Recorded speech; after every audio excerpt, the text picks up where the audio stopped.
right, so I watched this debate, Jordan Peterson versus, apparently along with everybody else in the country, everyone and their sister, it's like 50 different streams on it, Jordan Peterson versus 20 atheists and Jubilee. Now, I got to tell you, if you're an atheist, you can be forgiven for being somewhat exasperated with Jordan Peterson and not understanding his approach and going, it's just evasive non-answers and all he does is,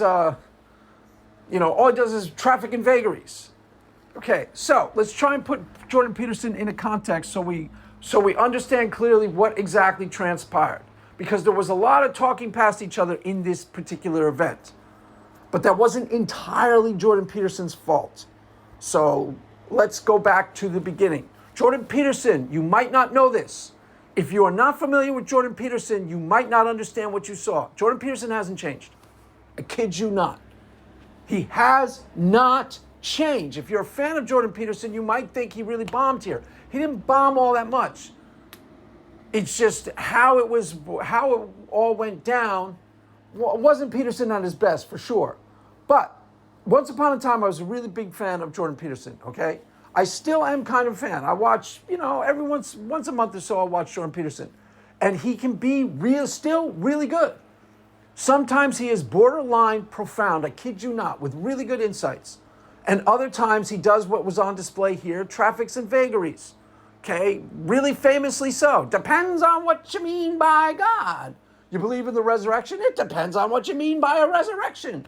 There are resurrections happening every single day. Okay, well, that's a little bit broad of a metaphor. He's really, really famous for, and this isn't necessarily good, okay? He does this a lot, where sometimes he broadens a metaphor out, worship anybody, so that it can include anything. So that it's trivial, true, and doesn't mean anything. He's famous for doing that. But once upon a time, Jordan Peterson, his approach hasn't changed, by the way. He's never been a Christian. Never declared himself a Christian. Okay? You might not know that and you could be forgiven for not clearly understanding that. Apparently this thing was billed as one Christian versus 20 atheists. Now, he is probably not responsible for that title, but he may have tacitly approved of it. Well, that's confusing. Why would he do that? Because he's always been a Christian apologist. Now, if you're an atheist, think this through. You might already be saying, well, that's an oxymoron, Craig. It's not. You can be a Christian apologist without actually being a Christian. Okay? As a matter of fact, he was a great Christian apologist way back when, absolutely necessary for the space, revolutionary in his approach, partially because he wasn't trying to defend Christianity as framed specific doctrines. Made him a lot more effective. I kid you not. And you can be all an apologist means is, a Christian apologist is a defense of Christianity. You do not have to defend Christianity only on the grounds that it's true, Jesus, Son of God, Jesus rose from the dead. Jordan Peterson doesn't necessarily believe that. He never has. He's never assented to that. If you ask him and press him on a resurrection, and this was as recently as a few months ago, he was on Alex J. O'Connor with Alex J. O'Connor and Richard Dawkins, and they started pressing him on a resurrection. Do you know what the actual answer was when they finally got him to answer? I don't know. Did Jesus rise from the dead? I don't know. He's always been an agnostic who leans towards Christianity, who trends towards Christianity. He's an empiricist, natural. It's not an oxymoron that he's a Christian apologist. Okay? Douglas Murray, for example, you may have heard of. He doesn't bill himself as a Christian apologist, but he's pretty much a Christian apologist. All it means is you defend Christianity. You don't have to defend it on the grounds that it's true. You could defend it on the grounds that it's better for society. Peterson is defended on the grounds that he's an empiricist naturalist, okay? And he started doing a deep take on the Bible and going, these stories are really, really important, and this is one of the foundational texts of Western civilization. So he's asked himself a foundational question about the Bible. How could this be so useful and so valuable for society if it isn't on some level true? He's been asking that question for 15 years since he showed up, and he's never answered the question. But he has defended Christianity in the meantime. And ironically, or paradoxically, if you wish, for a while, he was the best Christian apologist in town by far. He was great at being a Christian apologist, partially because he wasn't trying to defend specific doctrines. Partially because of what you see on display in this thing, that you can be forgiven for going, that's too vague. He traffics in vagaries. He trafficked in vagaries then. But once upon a time, that was just what the doctor ordered. So let's go back to the original iteration of Jordan Peterson when he first appeared, because I was a really big fan. I still like Jordan Peterson.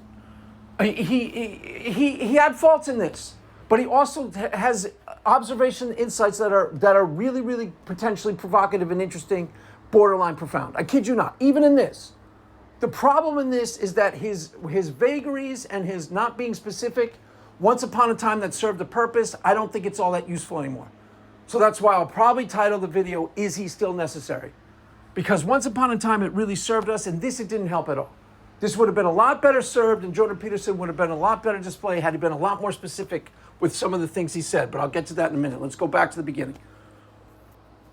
In the beginning, there was Jordan Peterson. In the beginning in this space, okay, if you do not know this, once upon a time there were thousands of atheists, a lot more atheists than there are today.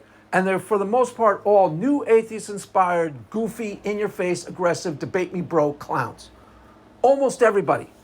That's where they came from. They came from the Four Horsemen, Richard Dawkins-inspired, Christopher Hitchens, and they were all aggressive, in-your-face, and they had an agenda. They were aggressively opposed to fundamentalist Christianity, but they were doing something fundamentally flawed. They were operating under an assumption that was deeply flawed, sometimes innocently, sometimes not so innocently. They assumed every Christian they interacted with was a fundamentalist Christian. I kid you not. So they were at war with fundamentalist Christianity for reasons that are, debatably true. Anti-science, it's too rigid, it's too doctrinaire, it's these people are irrational. But then if you said you were a Christian, they automatically projected fundamentalist Christianity on you, almost to a man. That's what Peterson showed up in. I can't tell you back then how different it was. Can't tell you how many times someone jumped on my thread, even me, the laid-back Christian who talks about Pink Floyd, even me. People would jump on my timeline, not having heard any of my content, and go, the earth ain't 6,000 years old, Craig. Okay? Never said it was, fool. Who do you think you're talking to? Never said it was, fool. When did I ever say that? The first atheist chat show I got invited on, I was expected to defend things, and the things were projected onto me. And I said, I don't believe that, and they didn't believe me. I was expected to defend things that I didn't assent to. And then when I said, well, that's not exactly what I think about that, they wouldn't let me do that. They're like, well, you're a Christian, right? Okay, well, this is what Christians think. Are you a Christian or not? They were doing what they sort of did to Jordan Peterson here. Are you a Christian or not? That's why some of it was just talking past each other.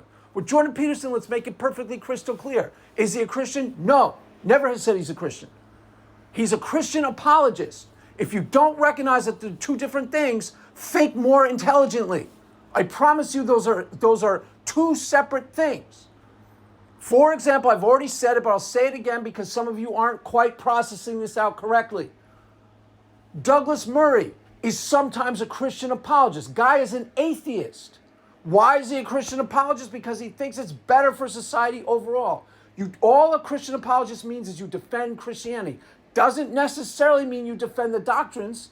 It could mean you defend it culturally. The practice of Christianity you think is better for people. A lot of people can defend Christianity on those grounds. And Jordan Peterson was absolutely revolutionary and completely necessary way back then because he upended the space. Because they had one agenda. They were at war with fundamentalist Christianity, and if you were a Christian, they automatically presupposed that you were a fundamentalist Christian. And you had to do a lot of explaining to say you weren't. And they didn't quite buy that. They didn't accept it. Then there was Jordan Peterson, and a radical thing transpired that literally you could have a before and after. It was revolutionary for the space. Jordan Peterson debated Sam Harris, okay, in a series of debates that took place in London. I think there were 3 or 4 of them. I watched them all. And I made videos on them at the time. And it was revolutionary in its effect. Because a lot of the presuppositions that atheists were bringing to the table were decimated right there on the spot. Because a lot of them were just biases. Okay, bias number 1. Automatically, if you're a Christian, they automatically assumed you're stupid. Okay? And you didn't know, if you were talking about science, can't tell you how many times, this still happens a little. Automatically assume you don't know anything about science. So when I started talking about quantum mechanics way back when, automatically, I get these goofball atheists jumping on the timeline, assuming I didn't know what I was talking about. And I'd be posting videos like, it took me a lot of work to know what I knew about quantum mechanics. And I knew it better than the person squaring off against me by far. Usually they didn't even know what I was saying. But they just assumed that because I was a Christian and it was science that I was stupid and ignorant. And I'd done a lot of work. You know, I'd post a video of Carlo Rovelli. And the person said, well, what you say, it says it doesn't say. And I was like, you didn't even watch the video, Holmes. I swear to God, this exact exchange happened. I posted a video from Carlo Rovelli on interpretations of quantum mechanics and was telling them why the Everettian, the many worlds interpretation is off, is wrong. They were insisting that the video I posted, they didn't watch it, but they were insisting that I was misrepresenting it. It didn't say what I said it said. How were they doing that? Because they automatically assumed if you were a Christian, you were dumb about science, you were ignorant, you thought the world was 6,000 years old, goofy, just hopeless. You're hopeless. There's no hope for you, Craig. You're an irrational, stupid fool. I swear to God. Jordan Peterson upended that in four radically upended that. Smashed that completely, really easily. Why? Because he's an empiricist naturalist, not a Christian, raised up to be in the medical, to be a psychiatrist, so raised up somewhat within, an empiricist tradition, completely university trained, that he squared off against Sam Harris. Now, Sam Harris, if you don't know this, Sam Harris, it doesn't have the great reputation now. Back then, he had a really solid reputation. He was a four horseman insider. He was as solid a reputation as you could have. And they automatically presuppose that the person on the Christian side was an idiot or a clown or a goofball, an amateur. Now, of the two, okay, you can watch those four debates now. You can be forgiven for thinking Sam Harris has won those debates. I have never met a person, I have never talked to anybody who thought Sam Harris won those debates. Doesn't really matter who won. The point is, what was revolutionary is Jordan Peterson easily held his own against Sam Harris without even cracking a sweat. He started off that debate saying to Sam Harris, you and I have two twin evils. Fundamentalist Christianity. Okay, this is an important point. Pay attention, because this has to do with Peterson now and how he hasn't changed. He said to Sam Harris, you and I agree on about 85% of everything. There's two things that we both think deeply. There are two twin evils in society: fundamentalist Christianity and the rigid doctrinaire approach, and moral relativism and the dangers of secularism. Now, Peterson was being somewhat disingenuous. Sam Harris was at war with fundamentalist Christianity, and he might even still say it today, but not as emphatically, that fundamentalist Christianity is radically dangerous for society. He was at war. Jordan Peterson didn't care about fundamentalist Christianity all that much. He was tacitly thought it was stupid like a lot of people, but it wasn't his main opponent. His main thing that he had come to believe over a long period of time, emphatically so, deep-seated, that he would believe unto death. Remember his, you don't believe something unless you believe it, willing to die for it, that he'd be willing to die for. Yeah, it's not a right definition of belief. I understand that. We'll get to what it's specific. I just want to put it in context so you understand who you're dealing with, because Jordan Peterson hadn't changed. And he's a lot better than you think he is, and he's not that different. He's a lot better than you think he is. Okay, what he thinks really deeply in his heart of hearts that he had come to believe over a series of years is that the real evil out there in society is moral relativism, and secularism has helped that along. Moral relativism was his real thing that he thought was destructive. It was destroying society. Okay? And then he would read the Bible, and he thought this book is profoundly important, and it's got morals and values. So he would ask himself a fundamental question about reality. Okay? Reason why he was a better Christian apologist than most apologists is he wasn't trying to defend Jesus Christ as the only Son of God, which is hard to do. What he was doing, which is still a hefty claim, okay, he was defending Jesus as inarguably, this is still a pretty hefty claim about Jesus, the most important person in the history of Western civilization. Okay, that's still a pretty big claim, right? It's almost inarguably true. There's a before Jesus Christ and after Jesus Christ. And the entire world at the time was divided into before and after. So it's almost an inarguable claim, easy to defend. On rationalist grounds, on empirical grounds, easy to defend. But still a pretty hefty claim. And he was defending the Bible as, without question, the most foundational text of Western civilization. Again, easy to defend on those grounds. Sam Harris was busy trying to dismiss Christianity as, a superstition for idiots. So Jordan Peterson wasn't working very hard to defend Christianity on the grounds that he actually experienced it as something profound and really useful. Not necessarily true, but profound and really useful. Easy to defend Christianity on those grounds. So he easily held his own. The new atheist agenda was to debunk Christianity. They had a threefold thing: debunk, dismiss, discredit. Discredit Christianity, not just as false, but as, Stone Age nonsense for idiots and fools. That's what they were peddling it as. Now, that's just not true. And not very many atheists believe that anymore. Back then, they all thought that. Sam Harris thought that. And he got cremated in that debate. That idea got decimated. He didn't lose the debate necessarily. It was a debate of two peers. But one radical thing that was a profound revelation for a lot of people watching it is their bias got annihilated. Not because of Sam Harris, just because. Those are two obvious peers. Okay, they're intellectually pretty much equally matched, except of the two, Peterson is by far the better read. He's the better educated. Whatever you can think Peterson's a lightweight, you can think Peterson's not the philosopher he's cracked up to be, but he is pretty well read. He's at least read in depth, and he can quote fluently Iliada, Dostoevsky, Nietzsche, Joseph Campbell, and Jung. He's at least read those really, really in depth, and he can quote them at will. Sam Harris hasn't read any of them. Sam Harris is not very well read. Sam Harris is not that great of a philosopher. And it showed. Sam Harris is not held in all that high esteem nowadays. Back then, he was the four horsemen, insider's insider. And Jordan Peterson, it wasn't that he won the debate. I think he did, but I don't really remember it. It was just that it was so easy for him to hold his own, and was so obviously they were peers. They were both empiricists, naturalists, raised in the scientific tradition. Peterson is trained as a psychologist, which means he took a lot of medical type. It's a soft empiricism, but still empiricist tradition. So they were equals, except one was a little better read, and it showed. It showed in a little bit better arguments.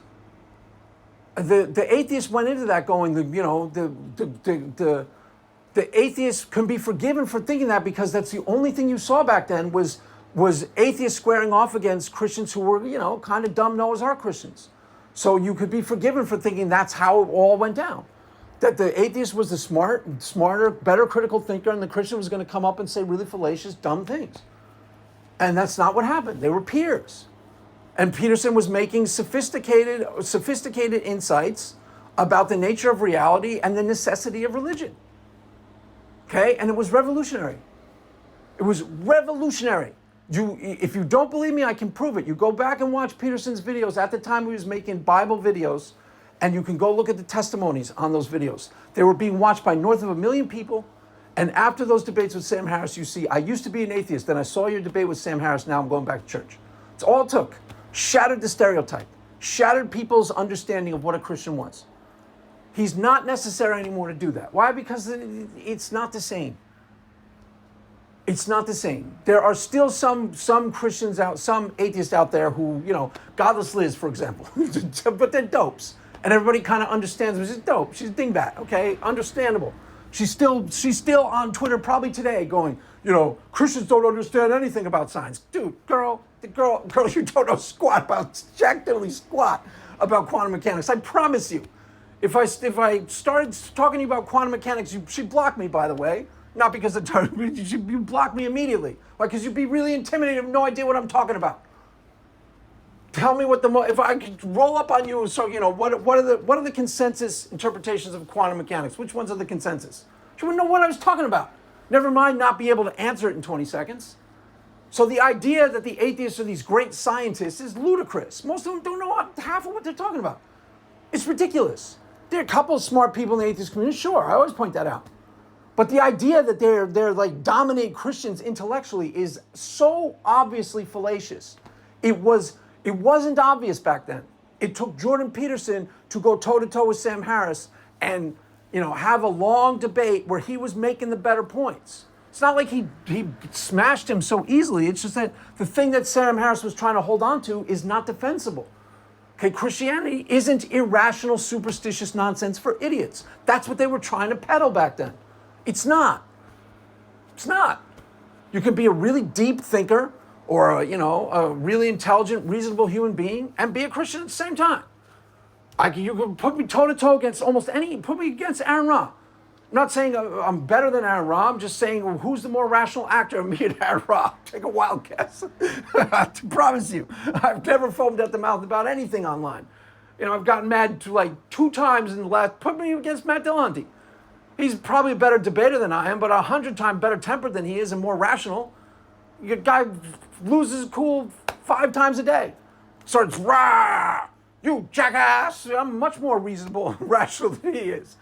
The idea that Christians are these irrational kooks who just superstitious morons, can't even drive a car, can't even understand, whatever.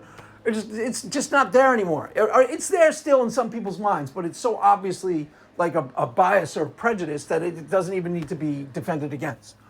Back then it was really important. There's still people who think, you're an atheist, you're automatically smarter. That still happens. But it doesn't happen enough to the point where it's pathological and you really got to worry about it. Okay? There are plenty of atheists out here today, in today's world, and there are plenty of atheists who get it, who you can have normal conversations with it, who don't automatically assume that you're, a goofy idiot because you're a Christian, and you can have really good conversations with them. And they don't automatically assume you're wrong about a lot of stuff. The reason why this was so easy for Jordan Peterson to do, and I've talked about this before, I'll try to say this briefly because I still want to get to the Jubilee. What he was doing incidentally, because it's what he believes, okay? He's an empiricist naturalist, so does he believe in a resurrection? The answer is he doesn't know. That's the real answer. He's not being cagey, he's not trying to evade, he actually doesn't know. He'll struggle to say that, but if you press him, when he was with Richard Dawkins and Alex J. O'Connor, they pressed him on that. Now, a lot of atheists are still trying to literalize Christianity. Why? Because it's easier to debunk if they do that. They aren't being honest actors. They're literally got an agenda, and their agenda is let me make Christianity as brittle and easy to break as possible so I can debunk, dismiss, and discredit it and get away with it. It's not going to work. The days of the goofy, in-your-face, aggressive, new atheist-inspired atheists are numbered. They haven't won victories in 2 years. They used to win victory. Every time I used to watch a debate, when I first got in the space about 10 years ago, or 7 years ago, I'd watch a Christian go down a debate every single day. Haven't seen it happen in 2 years. And I don't foresee it happening in the future. I avoid the young earth creationist debates because it's probably happening there. But the generically Christian versus somebody on modern day debate, it's been a stalemate and a draw for a long time. So atheists are looking for victories and they aren't finding them. You remember that William Lane Craig where he said, I lower my epistemic standards. Does everyone remember that? And all of a sudden it was streamed by every atheist and his sister and they were freaking out. The reason why they're freaking out, and that was about a year ago at this point, is because that was the first victory they had in like 7 months. It wasn't a real victory, William Lane Craig says something stupid, groundbreaking, okay, big deal. This wasn't a real victory either. Some people think this is groundbreaking. It's not. Jordan Peterson stumbles. Has poor definitions of worship. Okay, headline. Jordan Peterson defines worship in a way that's slippery and vague. Okay, groundbreaking, not really. Jordan Peterson can still be profound or borderline profound, I promise. He wasn't that terrible in this debate. It was mostly just the circumstances. Because he was billed as a Christian, and he's not a Christian. Okay, he may have actually, as far as I know, he wouldn't have had anything to do with that title. He may have tacitly approved of it. His team would have negotiated that. And he may have said, yeah, okay, that's fine, because he thinks people understand who he is. He's never been a Christian, but he is a Christian apologist. That's not an oxymoron, okay? Part of the reason why he was a great Christian apologist is one of the things you can do if you're a fundamentalist Christian listening to me. Be smart. You can do this today. You don't have to change your beliefs. But the thing that you are publicly defending is it's easy to shop around a version of Christianity. I've said this 1,000 times in my videos. Now maybe people understand what I meant. You can shop around a version of Christianity that is virtually unassailable, that they cannot debunk, dismiss, and discredit. Why? What have you done? You have watered down the metaphysical commitments so that you aren't defending the hard to defend, you're defending the virtually, the obvious. Jordan Peterson did it incidentally. He was defending what he believed to be true. So he isn't defending Jesus as the Son of God, which is hard to do. That's a hefty claim. He's defending Jesus as the most important person in Western civilization. That's pretty easy to defend. Who else would run a close second? Napoleon? Bismarck? Bismarck, probably a lot of you don't even know who Bismarck is, dummies. Oh, we're so smart, Greg. Yeah, atheists. You're not. You're not the smartest game in town. I promise. A lot of you are really, really, really ignorant. Promise. There's a big difference between being the smartest person in your tiny little Texas town and the smartest person in your church group. Okay, you were that guy. You were the smartest person there. But you come into the real world and you don't know what you don't know. So let's get back to Jordan Peterson. But it's easy to defend Christianity if you water down the metaphysical commitments. So you're not trying to defend Jesus Christ as the only Son of God. That's a high bar. As I've said 1,000 times, the resurrection argument is a bad argument. It's a bad argument. I'm not saying Jesus didn't rise from the dead and that we Christians shouldn't assent to that, but we shouldn't be publicly defending it. Why? Because you're never going to convince a committed naturalist that a miracle happened, especially based on the evidence that you're presenting. It's not enough evidence to move the needle. It's not enough evidence to change their internal dynamic. They do not think a miracle is possible. You have to shatter that paradigm of reality first, before you present the evidence. Because it's not enough evidence to move the needle. So it's a bad argument. It's never going to work. And people do it well. Trent Doherty does it great. It's still not a very good argument. And Trent Doherty is a good example. There's a lot of smart Christians out there, Michael Jones, who are well-read and literate and, bring a lot to the table. Michael Jones was still around back then. But the space is different. We don't need Jordan Peterson anymore. We really don't. Back then, it was absolutely necessary because that's what most atheists were trying to do. And that agenda was dishonest for the most part, but you could be forgiven if you were raised as a fundamentalist Christian, which a lot of atheists were. Almost like 60 to 70% of the atheists out there were former fundamentalist Christians. You can be forgiven for thinking that all Christianity is fundamentalist Christianity for a season. Why? Because that's what you were raised in. So as far as you were concerned, that's what someone meant as a Christian. So some of it was honest mistake. Now, let's get to Peterson, fast forward to Peterson in today's Jubilee. A lot of it would have been a lot better served if Jordan Peterson, some of it could have been really provocative and interesting, okay? There still were goofy gotcha atheists in the mix, goofy new atheists, inspired atheists, goofball clowns who was trying to gotcha, debunk, dismiss, discredit, just trying to get in his face and gotcha him. There were a few in there. But there were also atheists in there who you could have a real conversation with. The black girl, for example, I forget her name, she was by far the best. She worked really, really hard, and it showed, to have a real conversation with Jordan Peterson to unpack what he actually meant by his stuff. So one of the reasons why Jordan Peterson was so effective is, one, he watered down the metaphysical commitments of Christianity. He watered them down incidentally to what he actually believed. He wasn't doing that to be a better apologist. It just made him a better apologist because he literally believes the Bible is the foundational text of Western civilization. Easy to defend the Bible like that. Why? Because it inarguably is the case. And that should make you, if you're an atheist, ask the question. How could this book of fairy tales be that profoundly important to civilization unless there was something true hidden inside of it? It can't just be a book of nonsense and have that big of an influence. You see? It's actually good apologetics. It should get an atheist to think. And that's what he was trying to do in this situation. At his best, he can do that. He wasn't trying to be a dick to atheists. He wasn't just trying to be dismissive of atheists. Okay? I don't know if that's clear, but you can go watch. Sometimes he's more dismissive of atheists. Sometimes he's more protective of atheists. He's not like me. He's not always trying to be diplomatic towards atheists. Okay? I always got one eye on that. Because atheists are very sensitive people. Very sensitive, Greg. I understand that.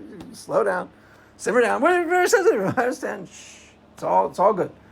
So, it would have been a lot better served too if Jordan Peterson was a lot more specific and fleshed out everything he was trying to do or accomplish. Once upon a time, to define God as And Jordan Peterson defined God this way the whole time. This wasn't new to Jubilee. God is a hierarchy of values. Okay, that's not exactly what God is. Everybody understands that. But it's sometimes useful to fleshing out and having a different type of conversation about Christianity or religion. Do you see how sometimes that could produce good results, not just frustrating and confusing results? See, part of this was he was billed as a Christian and then had atheists on. So they tried to project onto him typical Christian doctrine, which he has never defended. So that didn't work. They were talking past each other. For example, his first prompt. Okay, his first prompt had a lot of potential. Had he fleshed it out, it might have been a really good conversation. He said, atheists reject God, but they don't understand what they're rejecting. Now, that has a lot of potential to be provocative. Yeah, it's a little provocative for atheists. Generally, I avoid that with atheists. Touchy. They can be touchy. But had he fleshed it out, which he should have done, what does he actually mean by that? I don't know. There are a lot of Christians who said they did know, but they were projecting onto him what they would have meant by that. He didn't flesh it out. He meant something really weird and vague, because when he started fleshing it out in the middle, it was interesting what he was saying. Maybe he's never thought it out, is also possible. You know, Jordan Peterson is a mixed bag. When he started trying to flesh out what he meant, it was something like the finite doesn't meet the infinite, and like it wasn't entirely clear what he meant. The atheists would have been a lot better served if he had specified that at the beginning, give them something to actually latch onto. Okay, because a lot of it was the atheists coming up, trying to say, well, this is what God is according to Christians. And then, of course, he's got the fallback, I'm not a Christian. That wasn't just disingenuous trying to, weasel out of everything. You see what I'm saying? He's not a Christian. He's never defended doctrinary Christianity. You can go back to Sam Harris. He never once does he defend Jesus rose from the dead.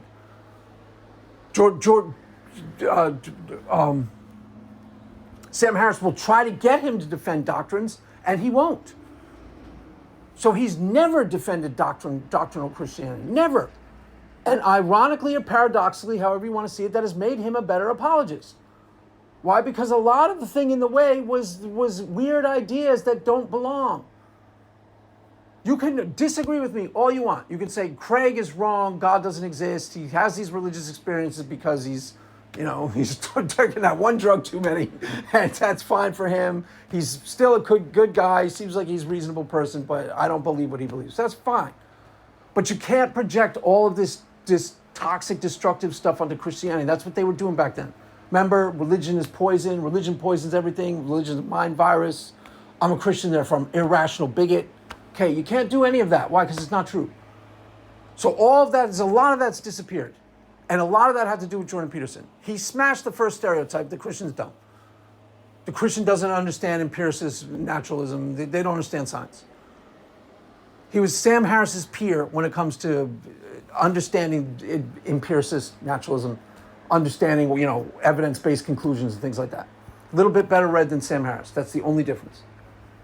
Now, getting back to the issue at hand. So that first prompt could have been really interesting. It's not clear what he meant by it.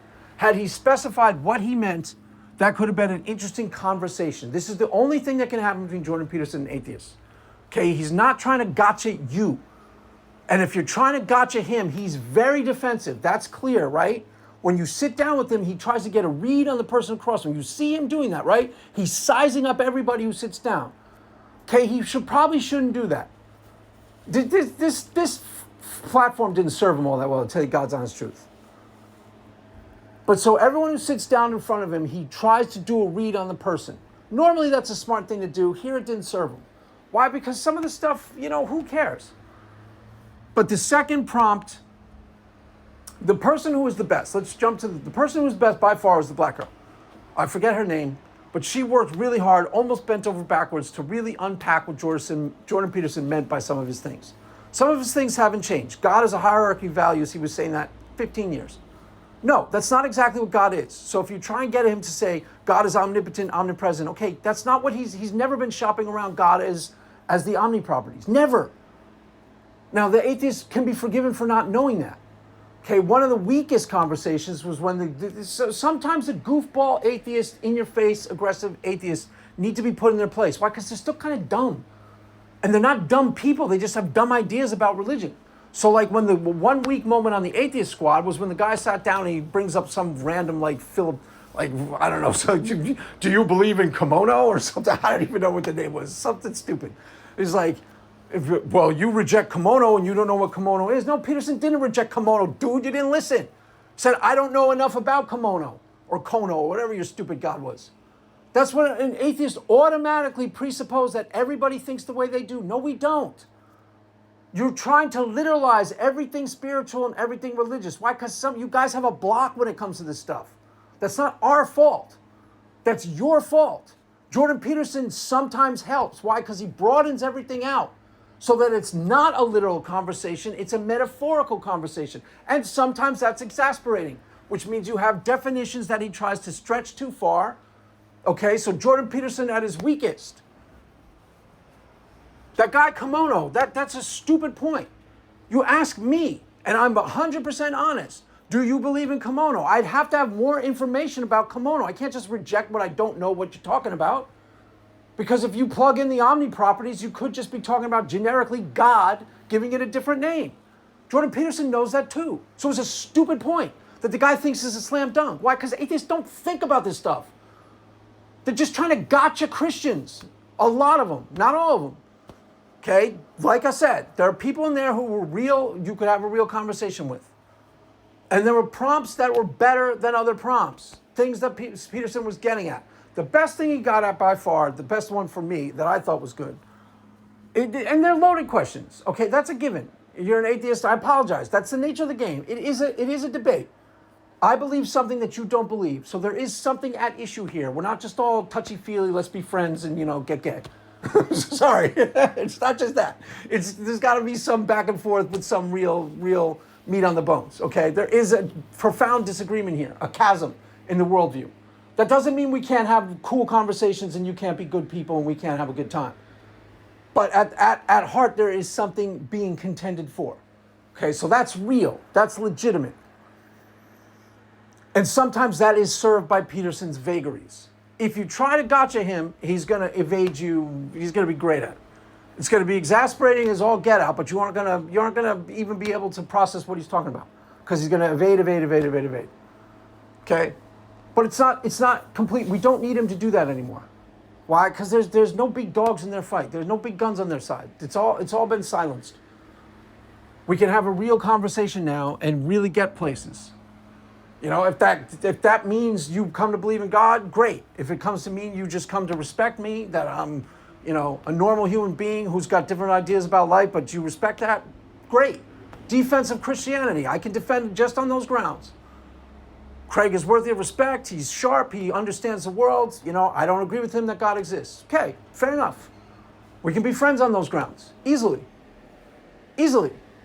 So that's enough of a defense. You might not be able to be persuaded that God exists. I don't know. I don't know you. So Jordan Peterson's best by far was the science. But again, it was not helped by being vague. The better question he should have asked is, you're an atheist, how do you defend your value system? It's going to be hard to do if you're an atheist. Trust me, there's a conundrum buried in here. The best debater in the atheist community by far doesn't have a good defense of this. He did a 2-hour video saying why secular ethics, secular values are better than Christian. Okay, if you listen to that 2-hour video, which I did, the only thing he comes up with is take a wild guess, empiricism. We can look at the empirical facts and we can decide based on modern understanding. Okay, that doesn't get you anywhere. Now, some of you, if you listen to my videos, you know what's coming.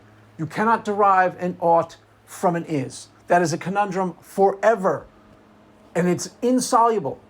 Sam Harris thinks he solved it with his book, The Moral Landscape. He didn't. It's a form of consequentialism. Consequentialism does not solve the is-ought dilemma. All it does is plug in the ought. And Matt Dillahunty's same thing. He's got a chess analogy. If the goal is to win chess, these moves are objectively better than those moves. You ought to move the queen. Okay, that's not solving the is-ought dilemma. Okay, you plug the ought in at the beginning. We ought to win. Why ought we to win the game of chess is the ought. So the other guy who was good, another, I think he was a black kid too, and I like this kid. I thought this was an honest person. You can have a conversation with him, and his point is defensible. Sits down and says, okay, there are monkeys. Jordan Peterson's thing, if I don't remember the exact phrasing, but it was something like science, You can't get science, you can't get morals and values from science. Obvious.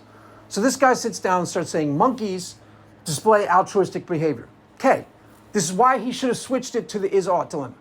Because that's true. What that guy's saying is true. Yes, that's an is. The real question on the table is, why ought I to follow the monkeys?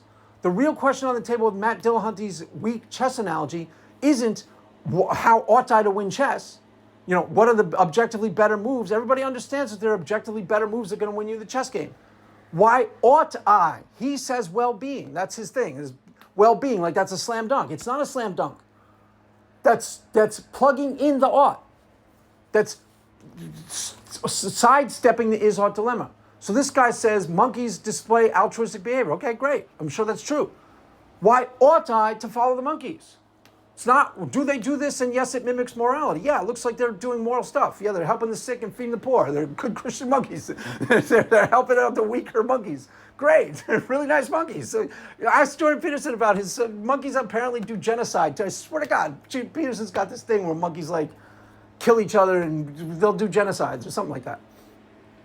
But the point is, why ought I to follow the monkeys? That's the is-ought dilemma. It's not what's the best move in chess. Why ought I to value well-being? To see how much of a problem it actually is. You can imagine there's a death cult somewhere in Norway, right? They have a suicide pact. You know, I bet you there even is one, a real one. 25 years old, they're all going to kill themselves. You go tell them your well-being. Why should I give the flyest F about your well-being, you scumbag? This world is dark and I hate it. Now tell them, why ought they to value well-being? You can't give them an answer. And as a secular humanist, you're never going to be able to give them an answer. Why? Because the values you seek are transcendent to the empirical facts, outside of the material world, which means they are forever in the religion that you disavow. That's where they are found, religion and philosophy. And a lot of you disavow philosophy. Some of you don't. That's where they're found, transcendent, outside of the empirical facts. You cannot derive an ought from an is. Matt Dillahunty gives us the is. This is what science says. Great. It's not the question.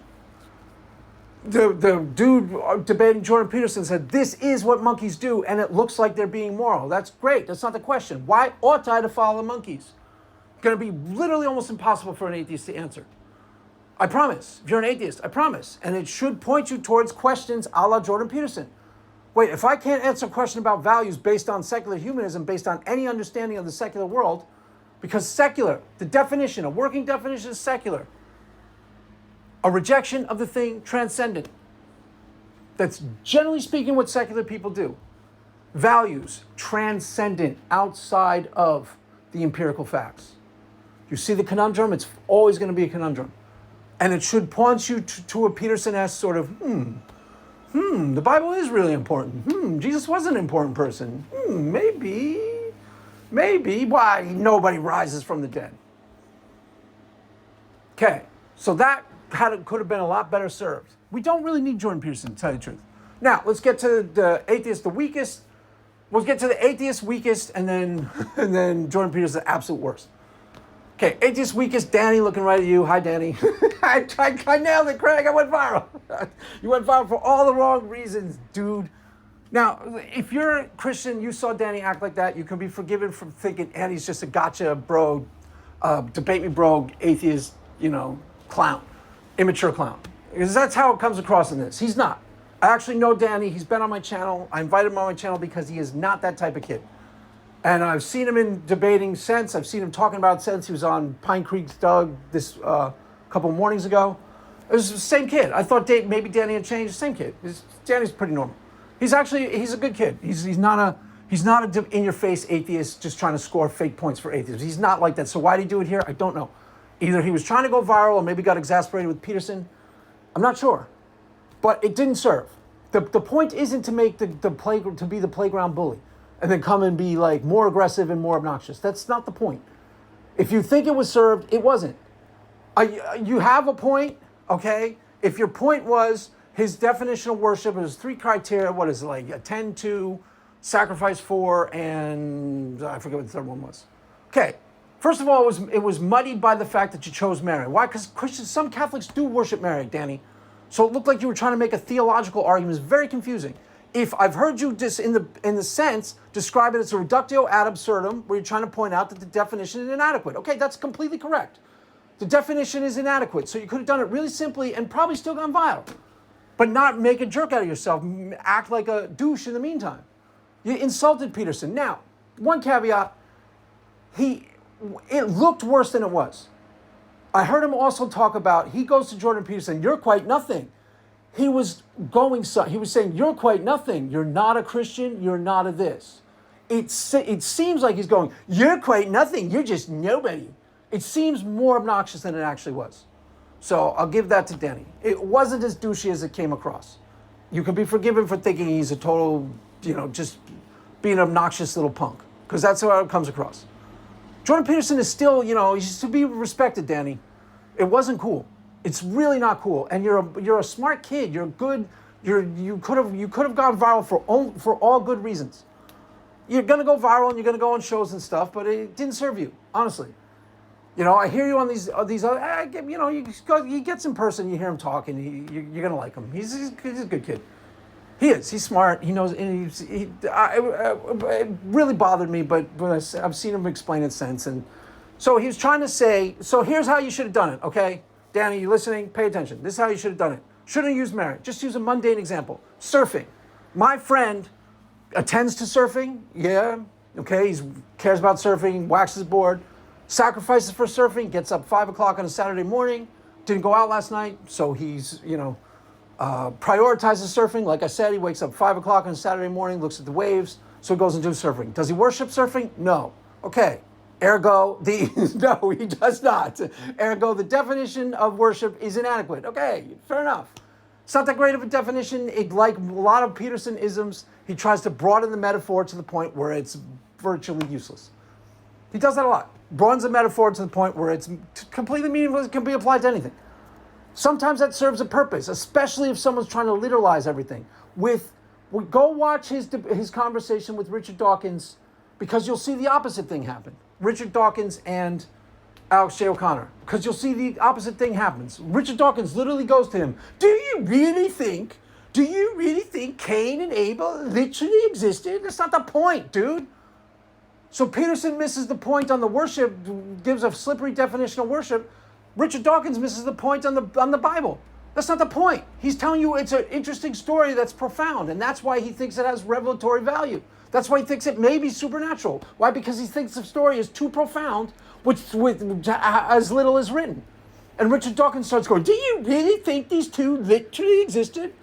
That's not it. That's not the issue, dude. So there's still a lot of debate me bro clown atheists out there who are just trying to literalize everything so they can pigeonhole everything, so they can debunk, dismiss, discredit. That atheist still exists. But your days are numbered. And Danny isn't one of them. Tell you God's honest truth, he's not. He's smart. He's good ideas on it. He used to be, I don't know if he's still sympathetic to idealism. I think he was an idealist or sympathetic to. There's good stuff on his channel. He does a question and answer with Bernardo Castro, which is very good. He's one of the best ones out there. So not as good as mine, but it's there. It's out there. He's on my channel talking about consciousness. He was pretty good. So he's not a debate me bro clown. So why did he act like that? Not sure. Maybe he's just trying to go viral. Maybe he was mad at Jordan Peterson, but it wasn't a good look. It wasn't good at all. Now, Peterson at his worst, and then I'll let the whole thing go. The worst of the worst by far was when Jordan Peterson, I guess this guy is something to do with it. Everyone seemed to know who this kid was. I think Stephanie may even have him on his channel. What's his name again? Cap or something? I forget. But the kid sits down. Okay. Now, problem. The kid goes, what do you mean by belief? He goes, what do you mean by belief? And he's got this aggressive look on his face. I mean, assent to? No, you added something without any content. Like, what? That's circular. It's like, what on earth? What are you doing? No, it wasn't circular. Okay, first off, his idea of what belief, then Jordan Peterson starts giving this loopy definition of belief. In order to believe, you have to defend your life on it. You have to put your life on the line or you don't actually believe it. I mean, it's not actually what belief means. So, like, where's he going with that? Then the kid goes, like, he says something, and Jordan Peterson just goes, what on earth? He starts going like, you don't know anything about me. I wouldn't lie to save my career. I wouldn't lie, rah. Like, where on earth did this come from? It was really weird, and it was Jordan Peterson as well. Maybe he's just getting a little bit, testy at that point, because it was weird.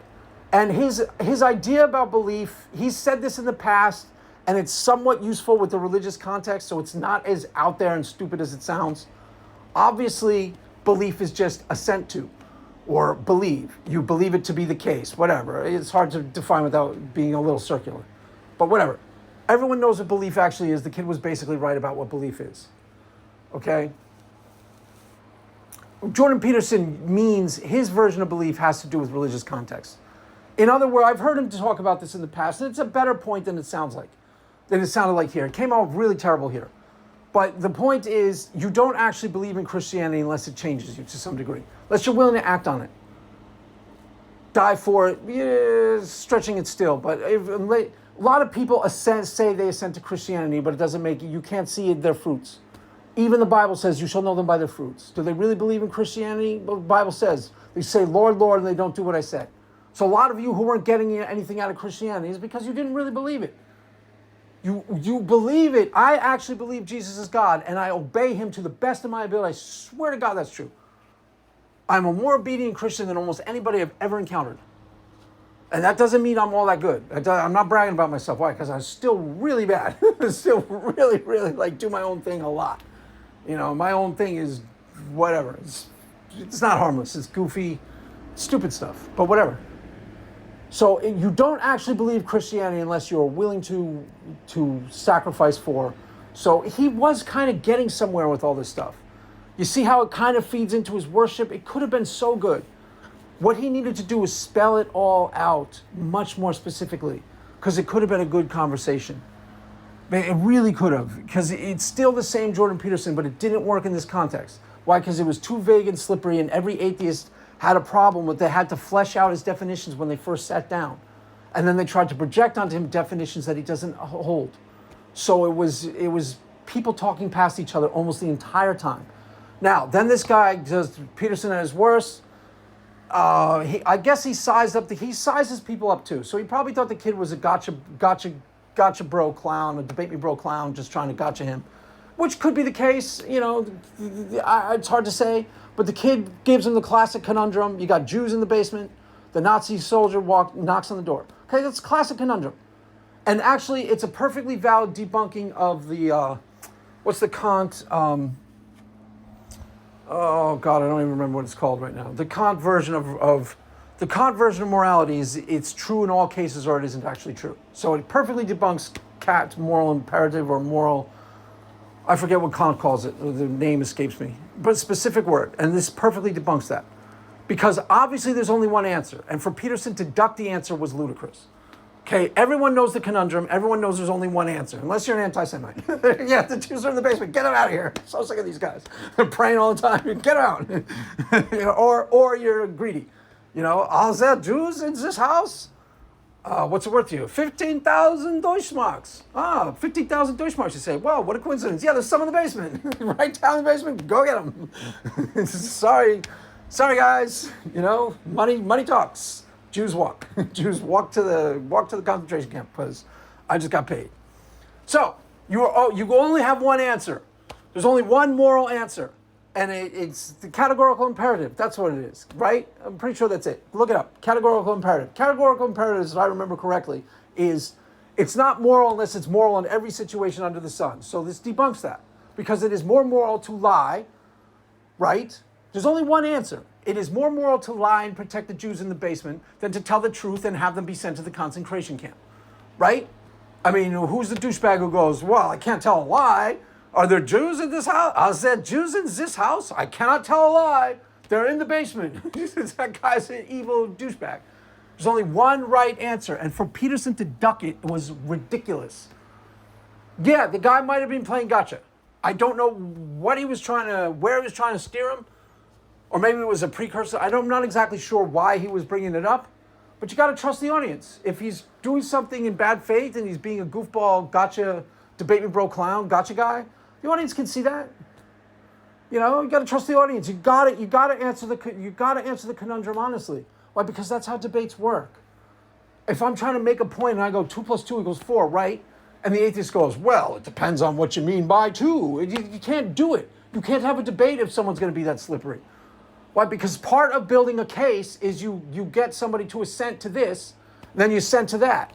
So Socrates is a man, right, Mr. Atheist? Yes, Socrates is a man. All men are mortal, right? All men are mortal, right? Well, mortal in the sense of, if they start doing that, then you can't build the case. So integrity literally demands, even if the guy's being a debate me bro clown gotcha guy, integrity literally demands that you answer the question as framed, honestly as possible. It's what it demands. You can't sneak out of it. So there's one answer. Is it more moral to lie to the Nazi soldier? Yes, of course it is. Otherwise, the Jews are dead. The Jews in the basement are dead. So it is more moral to lie in that situation. So why Jordan Peterson wouldn't just belly up to the bar, bite the bullet, and answer it? Should have. He honestly should have. So there are some missed moments where you can be forgiven for thinking Peterson is, ain't all that. Peterson is still kind of all that. This was him at his weakest. I'll grant you that. Because he's not served by this environment, and he wasn't served by the fact that these atheists were expecting a Christian. It was billed as one Christian versus 20 atheists. So getting back to Danny. Yeah, I understand that, Danny. That could have been... I think they titled it that, and you knew the title, and Jordan Peterson may have even loosely agreed to that because he thinks everybody understands the context in which it appears. It's clear to anybody who knows Jordan Peterson, he's always been a Christian apologist, never been a Christian. So he probably thought that title was okay, but he didn't realize that people were going to try to hold him to God is omnipotent, omnipresent, because he's never agreed to those. He never agrees to that. He never agrees to Jesus being risen from the dead. That's a huge thing. And if you can go watch Jordan Peterson back in Sam Harris days. He never assents to doctrines of Christianity. And ironically and paradoxically, that is part of why, for a while there, he was the best Christian apologist in town. You should, if you're a Christian, go watch those 4 Sam Harris debates if you haven't seen them. Because it will teach you how to actually do it correctly. Especially if you're a fundamentalist. You can be as fundamentalist as you want in private. You can't defend it publicly. Why? Because it is indefensible. Duh! Because it is not defensible. It is hard to justify. Which means you can believe it if you want to, but hard to justify means hard to publicly defend. So do as Peterson does. Water down the metaphysical claims of Christianity so you are shopping around a version that is virtually unassailable. Defend it as a values system. Why? It's easy to defend on those grounds. Atheists have no morals and values, Craig. I understand that. Yeah, see? Atheists have no morals and values. They're nihilists. Yeah, see? And if an atheist says they're not a nihilist, you can gotcha them. Gotcha them legitimately. Okay, I'm not in the game. You can go watch my videos. I don't gotcha anybody ever. When atheists come on my channel, I ask them open-ended questions about how they became atheists, and I don't gotcha anybody. Ever. Never have. It's beneath me. It's beneath me. It's beneath you, Danny, to act like that. That's why it was bad. Even if it won you praise. Most of the people who won you praise from are idiots. Honestly, they're goofy, immature clowns. Their praise is unworthy of you. You're a smart person. You could have made an intelligent point. You could have easily made the same point about surfing. And then Jordan Peterson might have even ceded the point. That would have been a lot more productive. It looked like you insulted him. I guess you didn't really insult him as much as it looks like, but it really looked like you insulted him. It really looked like you lit into him. It sounded more like you were saying, you're just a nobody, which was so obnoxious. But I guess you were saying, you're nothing, you're not a Christian, you're not a this.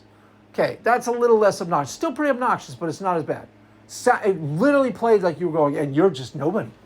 You're just nobody. Who you think you are. And it was so grotesque. So be aware of that when you defend it. You should be somewhat apologetic to tell you God's honest truth. This will help you. Be somewhat apologetic about how it plays. Because a lot of Christians will see that and think you're a douche. I'll defend you because I know for a fact that you're not.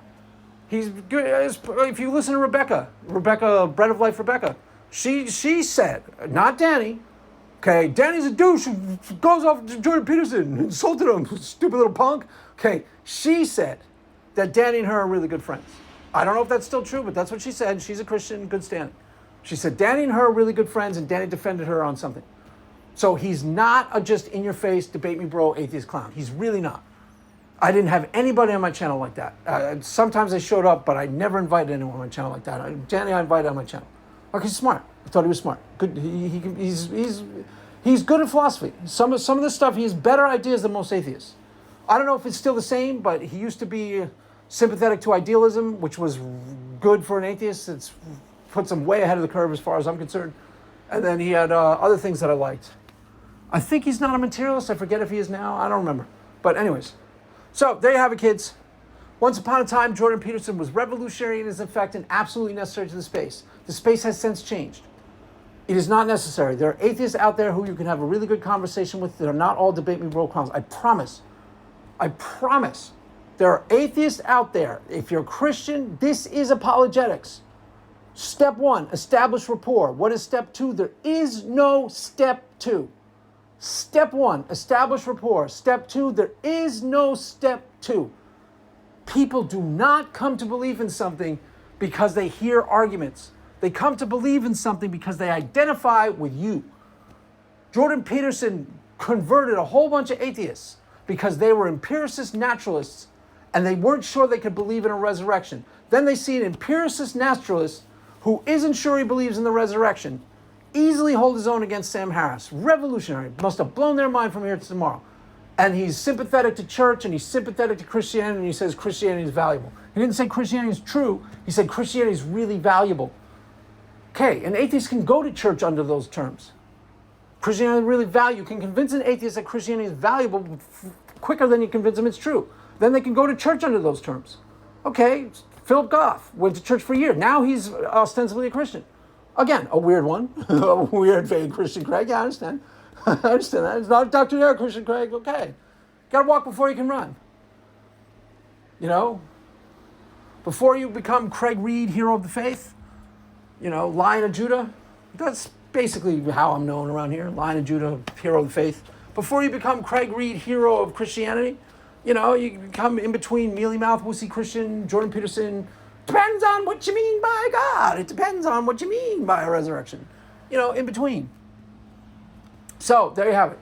And part of the reason why Jordan Peterson was popular with evangelicals is because evangelicals saw the effect, and plus they agreed with him politically. He tended to be more on the right side of things.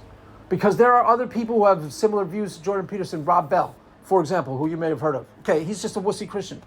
Same idea as Jordan Peterson in terms of what he believed, but it's a lot different effect. Why? Because Rob Bell's just kind of wussed out. So the evangelicals hate him. Why? Because they think he's a sellout. Jordan Peterson obviously wasn't a sellout. He believes what he actually believes. And he defends what he thinks he can defend, and he goes no further than that. And you can't, you know, it's really too bad. It could have been a lot better. It's not really worth watching. It's mostly people talking past each other. Again, Jordan Peterson at his worst is when he wouldn't bite the bullet and say, obviously I'd lie to protect the Jews in the basement. That's the only answer. It's the only thing you do. Integrity demands that you do that. Period. Period. Doesn't matter if the guy's a gotcha guy. Because otherwise argumentation gets thrown out the window. If I can't get an atheist, we're sitting across in a debate, I can't get him to commit to basic facts or basic understanding, we can't have a debate. You see the problem? You have to assent to the things that are placed before you that you have to assent to. Why? Because that's how the other person is building his case. You can't just, you know, not commit to his case. He has to have an opportunity to build his case too. So if he says 2 + 2 equals, you can't go, I'm not sure. I didn't know there was going to be math in this debate. Nobody told me there'd be math. You can't do that. Nobody told me there'd be a conundrum in this debate. That's what Peterson was trying to do. Nobody told me there'd be a moral conundrum in this. You're trying to reduce it to this simplest conundrum. Yeah, to get you to admit that some things are better than honesty. Hello? That honesty is only the best policy up to a point. This gets you to admit something. You see the issue here? On either side, if somebody asks you, okay, you agree that 2 + 2 equals what? You can't go, who's you? I was told there was going to be no math in this. I don't know. I'm not a mathematician.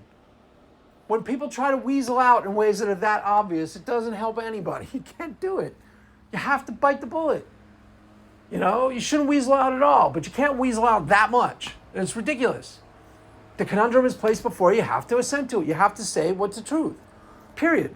Well, otherwise the guy can't build his case. Hello? It's not fair to him. It's not fair. He can't build a case then. If I'm going somewhere with a mathematics question and I say 2 + 2 = what? And you duck out of it, then I can't make my argument. So you got to do it. So there you have it, kids. Is it worth watching? Kind of, not really. It's watched by everybody under the sun. It's ultimately it's meaningless. Water under the bridge. Doesn't really matter. If anything can be had by it to salvage, go back and watch Jordan Peterson versus Sam Harris, the 4 debates in London. That's Peterson at his best, and you'll understand why Peterson was revolutionary. You'll see it clearly. Why? Because Sam Harris was trying to be a new atheist-style atheist in that debate, and it just didn't work. And if you're a new atheist-style atheist who's still out there, your days are numbered. It isn't going to work. Why? Because the arguments aren't there. You can't duck the main argument. The main argument, God either exists or God does not exist. And everything you shop around is irrelevant to what? To the ontological status of God. Ergo, irrelevant to atheism. Hello? Not rocket science, guys. Not rocket science. You guys think you're the smartest group in town? You're not. You're not even close. Everything I just said is an absolute fact. Take it to the bank. Why? Because it's absolute fact. Most of your atheist arguments are irrelevant. To what? To the ontological status of God, which is what is on the table for discussion. If it can't support that, it is irrelevant to atheism. So, slavery in the Old Testament. There's today probably putting out another 5-hour video about that. It's irrelevant. To what? To the ontological status of God. Work it out logically. God could exist, and there could be slavery support in the Old Testament. It doesn't tell us anything about the existence of God. Doesn't tell us anything about the morality of Christianity. Why? Because Christianity has a strong moral and ethical code that everybody knows, and it's consistent with most of the Bible. The fact that there are a couple anomalies in there that atheists always point to, okay, those are exceptions that prove the rule. The reason why atheists can point to that and go, see, it's a book of genocide. No, it's not a book of genocide. It's a book about love your neighbor, blessed are the merciful, and there's a strong ethical core throughout Christianity that is consistent through even a lot of the Old Testament. There are anomalies in there. The stupid thing that the inerrantist does is tries to reconcile the anomalies. Don't bother. Why? They don't need to be reconciled. They're anomalies. They're the exceptions that prove the rule. Period. End of discussion. And if you're a debate me bro atheist who thinks you got Christians, your days are numbered. The clock is ticking. Why? Because these arguments aren't real arguments. And you can't promote yourself as the great critical thinker in the smart set and have stupid arguments. There's a dichotomy there that's never going to work. Okay, as I've said in videos in the past, metalheads, not the smartest group in town, right? But they're not bragging about what great critical thinkers they are. No, they're not very bright. Not very bright, I understand that. They have other redeeming qualities and they're fun to hang out with. Okay? And they sometimes good taste in music. Guns N' Roses are a great band, by the way. I love Guns N' Roses. I think they're great. So metalheads have some other redeeming qualities. They're not great critical thinkers. They don't promote themselves as such. Atheists should stop promoting yourselves as great critical thinkers. Why? Because you don't notice that most of your arguments suck. Most of your arguments suck. It doesn't matter if they fool a Noah's Ark Christian. That's not fooling anybody of any relevance. And you don't get to disguise it by going, well, that's the most popular form of Christianity. Irrelevant. This is about war of ideas. It's not the most popular idea. Nobody cares about that. It's the best idea. And if your debate, your arguments in support of atheism are irrelevant to the ontological status of God, guess what? They're irrelevant, period. They will fall by the wayside. Why? Because they don't tell us anything about why we should believe atheism is true. Because the Old Testament endorses slavery. Irrelevant. God can exist and the Old Testament can endorse slavery. It's an irrelevant talking point. You've gotten some mileage out of it in the past. You're not going to get any mileage out in the future. You might as well give it up now. Why? Because it's not doing what you think it's doing. Dr. Josh they do these streams on Old Testament slavery. They even want to debate Stephanie on it. Okay, it's irrelevant. What they won't tell you, Kip Davis seems to know this. He says, I don't really care about whether God exists. Okay, that's fine, but your audience does.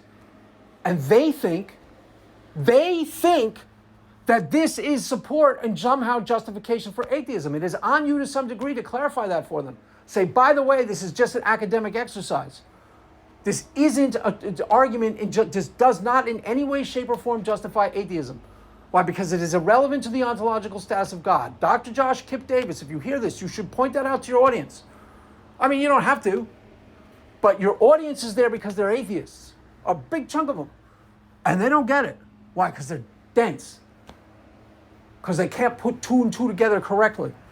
They think, oh, I'm nailing the Christians. Because they can go back to whatever, their dopey church group and rock everybody's world. That hasn't been to the space.